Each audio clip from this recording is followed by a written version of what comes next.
So guys মই ৰাম মন্দিৰত আহি থকা ঘৰটো এতিয়া আপোনালোকক দেখুৱাইছোঁ। এইটো ঘৰত আছিলোঁ। এইটো একচুৱেলি আগতে ৰাজমহল বুলি কয়, মানে আগতে যিটো ৰাজমহল যিটো আমি কৈছিলোঁ বা আগতে তেনেকুৱা ধৰণৰ কৈছিল নে ৰাজমহল হয়, ঠিক তেনেকুৱা এই ৰাজমহলটোতে আছোঁ মই। আজি 4 দিন হ'ব। আজি ওলাই যাওঁ কাৰণে আজি গুচি যাম কাৰণে ভিডিঅ'টো বনালোঁ। আৰু আপোনালোকেও যদি অযোধ্যাত যদি আহে এই ঠাইখিনিত আহিব পাৰে। এই ঠাইখিনিৰ নাম হ'ল আপোনাৰ এই ঠাইখনৰ নাম হ'ল হনুমানগড়। হনুমানগড়ত আপোনালোকে আহিলে মানে তাৰ তলত এটা হনুমান মন্দিৰ এটা আছে, ডাঙৰ মন্দিৰ। তাৰে অকণমান ওপৰত আপোনাৰ 100 মিটাৰমান উঠি আহিলেই আপোনালোকে এই মহল্লাটো দেখিবলৈ পাব। এই যিটো ৰাজমহল বুলি কয়, এই ৰজাৰ ঘৰ আছিল বুলি আগতে, এই ৰজাৰ মহলটো দেখিবলৈ পাব। প্লাছ আপুনি অকণমান যদি আগত যায়, যিটো ৰাম মন্দিৰ যিটো এই আগৰ যিটো এটা আভা ৰাম মন্দিৰ বুলি তাতে লিখা আছে, ডাঙৰ মন্দিৰ। তাৰ সেই বাউণ্ডাৰীৰ ভিতৰতে আছে অৰিজিনেল ৰাম মন্দিৰটো। সেয়ে ভিডিঅ'টো চ' গাইজ আপোনালোকক এই হনুমানগড় বুলি যে কৈছিলোঁ, হনুমানগড়খিনি আপোনালোকক অলপ দেখুৱাই দিওঁ। কোনখিনি বুলি এই ঠাইখন কোনখিনি বুলি ক'লে তেতিয়াহ'লে আপোনালোকে যদি কেতিয়াবা যদি আহে, কাৰণ আপোনালোকৰ সুবিধাৰ কাৰণে কৈছোঁ যে আমাৰ অসমৰ মানুহৰ সুবিধাৰ বাবেহে মই কৈছোঁ এই ভিডিঅ'টোত। এইটো চাগে এইখিনি চাওক, মানুহ একচুৱেলি আজি বহুত ভিৰ। এইটো হ'ল মন্দিৰটো।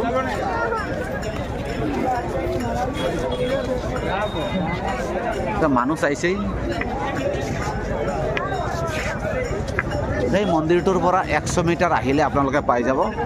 আৰু এই ঠাইৰ পৰা এই যিটো ঠাই পাইছে, এই ঠাইৰ পৰা আপুনি বেছি নহয়, এই 100 মিটাৰমান গ'লে 100 মিটাৰমান যদি যায়, তাতে ৰাম মন্দিৰৰ মেইন যিটো ৰাস্তা মানে মেইন গেটৰ যিটো ৰাস্তা, তাৰে এইটো বাইপাছ বুলি কয়। বাইপাছত গৈ ডাইৰেক্ট আৰু আপোনালোকে ডাইৰেক্ট ৰাম মন্দিৰে পাই যাব। একদম ৰাম মন্দিৰৰ ওচৰতে হয়। আৰু ইয়াতো থাকিব পাৰে, এইখনতো থাকিব পাৰে। কিন্তু ইয়াতে থাকিলে এটা বস্তু কি, আপোনালোকে সম্পূৰ্ণ সুৰক্ষিতভাৱেহে থাকিব পাৰিব। সেইবাবেহে মই অসমৰ ৰাইজৰ বাবে বা সকলো ৰাইজৰ বাবেহে মই ভিডিঅ'টো বনাইছোঁ। কাৰণ ইমান দূৰৰ পৰা আহি যিহেতু এটা সুৰক্ষিত হৈ থাকিব নোৱাৰে, তেতিয়াহ'লেতো নিজৰে অসুবিধাত পৰিব পাৰে। সেইকাৰণে এই ভিডিঅ'টো মই বনাইছোঁ। ভিডিঅ'টো ভাল পালে লাইক, শ্বেয়াৰ, কমেণ্ট কৰিব। বিশেষকৈ শ্বেয়াৰ কৰিবলৈ নাপাহৰিব, কাৰণ ৰাম মন্দিৰ যিহেতু ইয়াতে আছেই, হয়তো আপুনি নহয় আপোনাৰ কোনোবা এজন হ'লেও আহিব পাৰে। সেইবাবে ভিডিঅ'টো বনাইছোঁ। Thank you. জয় আই অসম। এইটো চাই ভাল পালে লাইক, শ্বেয়াৰ, কমেণ্ট কৰিব। আৰু আপোনালোকে যদি অযোধ্যাত যদি আহে, অযোধ্যাত আহিলে ৰাম মন্দিৰ ঘূৰিব আহিলে এই ঠাইখনত থাকিব পাৰিব বা এইটো মহলাতো থাকিব পাৰিব।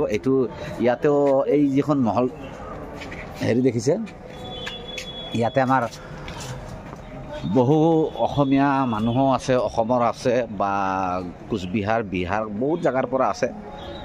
এইখন মহলতো আছে, এইখন চাব পাৰে।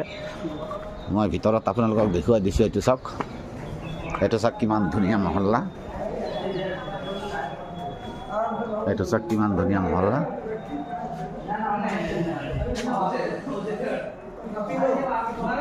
ইয়াতে এটা বস্তু কি, থাকিলে আপোনাৰ পইচা তেনেকুৱা ডিমাণ্ড নাই যে পইচা দিব লাগিব। তথাপিও কিবা এটা নিজৰ মানে যোৱাৰ সময়ত আৰু নিজৰ এটা বিবেচনা মতে দি গ'লে হ'ল। ঠিক আছে, অযোধ্যালৈ আহিলে ইয়ালৈকে আহিব, এবাৰ চাই যাব। ভিডিঅ'টো চালে ভাল পালে লাইক, শ্বেয়াৰ, কমেণ্ট এটা কৰিব। Thank U.